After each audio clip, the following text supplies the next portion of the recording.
அதான் ஒண்ணுக்கு 2 தடவை சொல்லிட்டீங்களே. முந்திரி பருப்பு கேக்கல, நான் ஸ்பெஷலிஸ்ட். அசத்திடுறேன், கவலைப்படாதீங்க. அது இல்லைங்க, மாப்பிள்ளை வீட்டுக்காரங்க நிச்சயத்தும் போது ஜிலேபியை போட்டு அசத்திட்டாங்கல்ல, பதிலுக்கு நம்ம கைவரிசையை காட்ட வேண்டாமா? காட்டுருவோம். அப்ப சொல்ல மறந்துட்டேனே, நம்ம வீட்டு பொம்பளை கொஞ்சம் அதிகம் பாக்குறவங்க, அது தீஞ்சு போச்சு, இது கருகி போச்சுன்னு ஏதாவது சொல்லிட்டு போறீங்க. அட நீங்க ஒண்ணு, அதுக்கு தான் வெளி ஆளுங்களை வச்சா பொறுப்பு இல்லாம நடந்துக்குவாங்கன்னு என் புள்ளையே வேலைக்கிட்டு வந்துக்கிறேன். நீங்க கிளம்புங்க. பார்த்து செய்யுங்க. பெண்ணு கண்ணு ராஜா நைனா என்ன பண்ணினுக்கிற? முந்திரி பருப்பு வறுக்க போறேனா?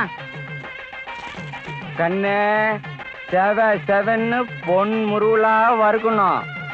கவனமா பார்த்து கலரு, அப்பதான் கேக்கு மாதிரி இருக்கும். ஏதாவது எசுகு பிசுகா பண்ண முதுகு தோல் உறிஞ்சிடும்.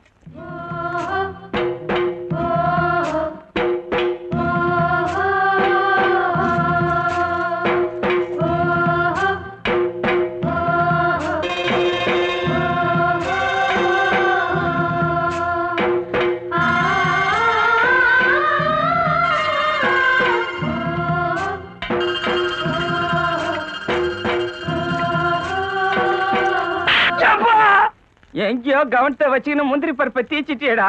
இதனால கல்யாணமே நின்னு போடுமே.